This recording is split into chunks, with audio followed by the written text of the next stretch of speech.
এটা একটা কাস্টমারের ফোন, হ্যাঁ, এই ফোনটা চার্জ হয় না, ঠিক আছে। এটা কিভাবে রিপ্লেস করবে এটা আমি আপনাকে দেখাইতেছি, ঠিক আছে। প্রথমে আমরা কি করব, প্রথমে দেখবো যে আগে এটার ভোল্টেজ ঠিকঠাক মতো আছে নাকি, ঠিক আছে। এখানে আমাদের এই অ্যাম্পিয়ার এখানে যা থাকবে এই ভোল্টেজটা কি করবো আমরা প্রথমে আগে আমরা চেক করব যে এই চার্জিং পোর্ট পর্যন্ত আমার ঠিক আছে কিনা, আমি এটা দেখবো, ঠিক আছে। এটা আমরা আগে ভোল্টেজটা মাপবো, এই যে ভোল্টেজ মোডে দিয়ে মাপবো যে এখানে 5 ভোল্ট আমাদের আছে কিনা। দেখেন এটা আমরা দুই পাশে মাপবো যে 5 ভোল্ট আমরা পাই কিনা। যদি 5 ভোল্ট পাই তাহলে আমাদের চার্জিং পোর্ট ওকে আছে।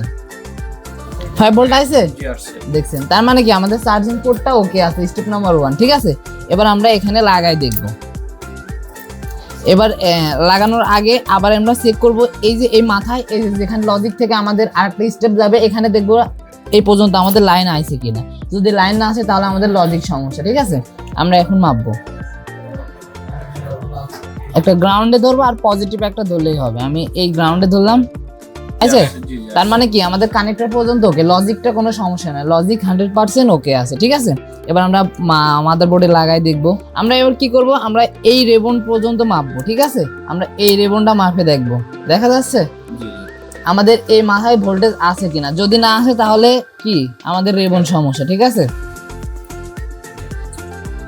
আমাদের এই মাথায় কোনো ভোল্টেজ নাই, দেখেন কোনো ভোল্টেজ আছে, তাহলে কি করতে হবে বলেন তো, রেবনটা চেঞ্জ করে দিতে হবে, ঠিক আছে। একটা নতুন রেবন লাগাই দিতেছি, তারপরে দেখবেন আমরা একটা নতুন রেবন লাগাবো। নতুন রেবন লাগানোর পরে আমাদের এখন চার্জ হবে, ঠিক আছে। আমরা যে আগে রেবনটা ছিল ওটা নষ্ট হয়ে গেছে, ওটাতে পজিটিভ লাইন মিসিং হয়ে গেছে, তো লাইনটা জাম্প করে দিলেও হয়তো, কিন্তু আমরা অরিজিনাল কাজটা করবো, রেবনটা লাগাই দিব।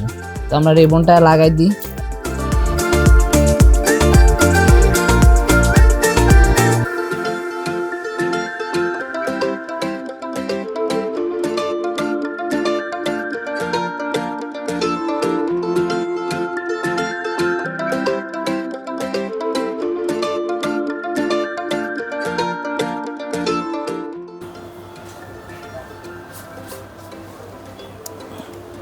দেখি চার্জ হয় কিনা।